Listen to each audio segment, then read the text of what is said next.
कितने में बुकिंग हुई थी? मेरी 5 लाख में। जिस चीज़ का डर था वही हुआ। कितने घंटे आपने परफॉर्मेंस की? 3 घंटे तकरीबन मैंने की परफॉर्म, 4-5 गानों पे बैठ के, कोई गप्पे शप्पे लगा के। बेल कितने की हुई थी? बेल में 4.5 लाख तकरीबन हो गया था। नकली जाली नोट थे वो, जो आजकल पता नहीं वो जो भी पता नहीं लेज़र सोजर मुझे नहीं पता, पर जो भी थे। तो वो जब हमने सारे पैसे, डिस्को लाइट थी, हल्की फुल्की लाइटें जल रही थी, तो उसमें नोटों का पता भी नहीं चलता कि ये असली है या नहीं है, यहाँ 5000 असली डाला है या नकली डाला है या क्या है क्या नहीं।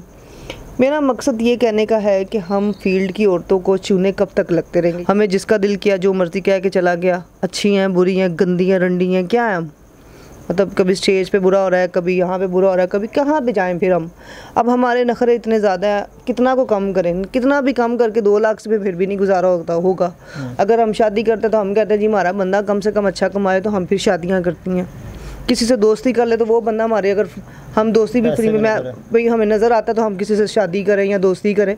मुझे तो अभी तक कोई बंदा हमारे मतलब का नज़र ही नहीं आ रहा। मतलब मैंने अच्छी सोच रखती हूँ तो आगे से मेरे साथ होता बुरा है क्या? तरीका कब तक ऐसे होता रहेगा पाकिस्तानी अवाम में, या कोई भी बंदा पाकिस्तान को कब तक फ्रॉड मारता रहेगा? कब तक इस मुल्क की बेटियां तबाह होती रहेंगी? कि कब तक इस ज़िल्लत उठाती रहेंगी? हम ये करते हैं बड़े मज़े से कि जी हमें इज़्ज़त मिलेगी, शोहरत मिलेगी, दौलत मिलेगी। कैसी दौलत है ये? लानत वाली दौलत, लालत वाली दौलत। अच्छा सोचते हैं होता बुरा। डांस फंक्शन करना, मैं थिएटर पर भी अगर करती हूँ तो मुझे वहाँ ज़ाहिर सी बात है वहाँ पर भी डांस करना है। तो डांस कहाँ पर नहीं हो रहा? रक्स कहाँ पर नहीं होता?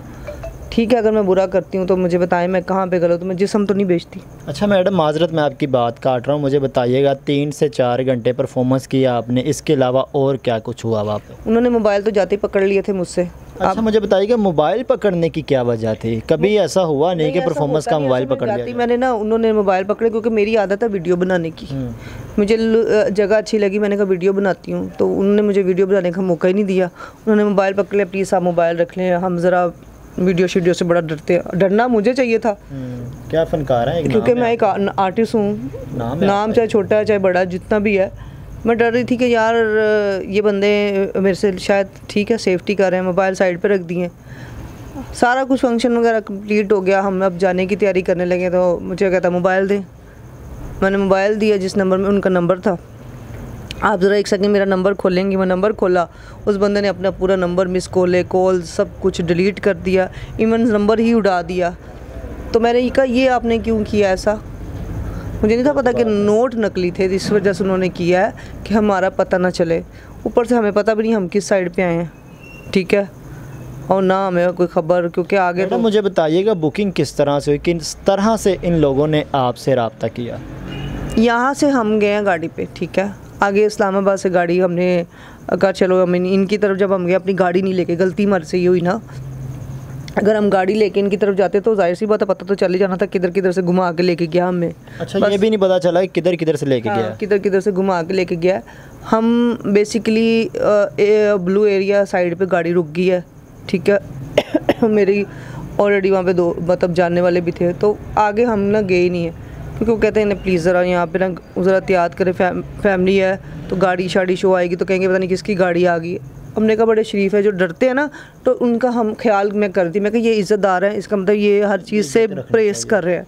ये नहीं पता था कि वो ठरकी और बगैरत थे। कहते थे बड़े फंक्शन किए हैं मैंने। अब देखें कहीं मेरे इंग्लैंड में फंक्शन अगर मुझे आता है तो मेरी 8 से बहनें माशाल्लाह बहुत समझदार हैं, जो मेरी कहीं रुकावटें उड़ा ली हुई हैं। देखें मैं बदतमीज़ हूँ, मैं ज़िल्लत हूँ, मैं अपने लिए हूँ, किसी को क्या तकलीफ़ है मुझसे?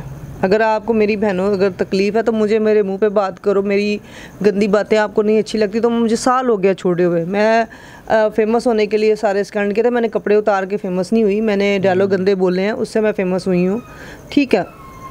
मेरा नहीं था बनता, मैंने माजरत भी की, लेकिन आज अगर आप मेरे साथ बुरा हुआ तो आप कह रही हैं जी लै इन्हें कोई नवा स्कैंडल करना। मैंने तो स्कैंडल का फ़ायदा क्यों ना, मैं पहले ही 6 महीने में दूर रही हूँ, तो मुझे तो मीडिया का कोई इतना इंटरेस्ट नहीं रह गया। वहाँ जिसके साथ बीतती है उसको ही पता है। अब इनको पता है इस पर क्या बीत रही है कि 9.5 लाख रुपए का चूना लगा, बात भी नहीं की जा रही इनसे।